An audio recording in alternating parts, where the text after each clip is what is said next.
மேல்மலையனூர் அங்காளம்மன் கோவில் தை மாத அமாவாசை ஊஞ்சல் உற்சவம் கோலாகலம். கையில் தீபம் ஏந்தி ஆயிரக்கணக்கான பக்தர்கள் சாமி தரிசனம்.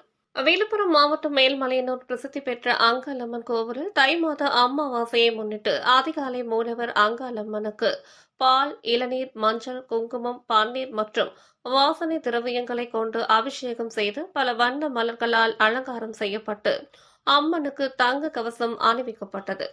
அதனைத் தொடர்ந்து உற்சவம் அங்காளம்மனுக்கு பல வண்ண மலர்கள் மற்றும் காய்கனிகளை கொண்டு அம்மனுக்கு ஸ்ரீ ராஜராஜேஸ்வரி அலங்காரம் செய்து தீபாரதனை காட்டப்பட்டது.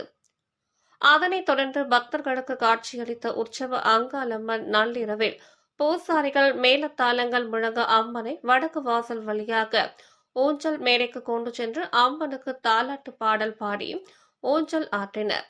ஊஞ்சல் மண்டபம் எதிரே இருந்த ஆயிரக்கணக்கான பக்தர்கள் தேங்காயில் கற்பூரம் தீபம் ஏந்தி அங்காளம்மா தாயே அருள் புரிவாய் என அம்மனை வழிபட்டனர்.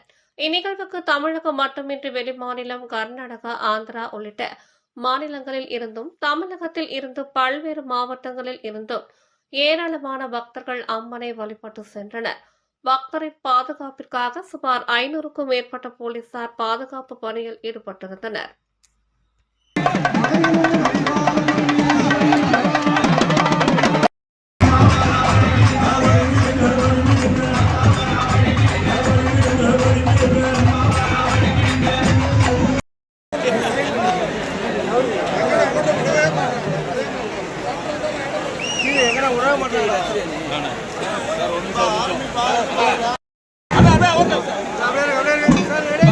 Udah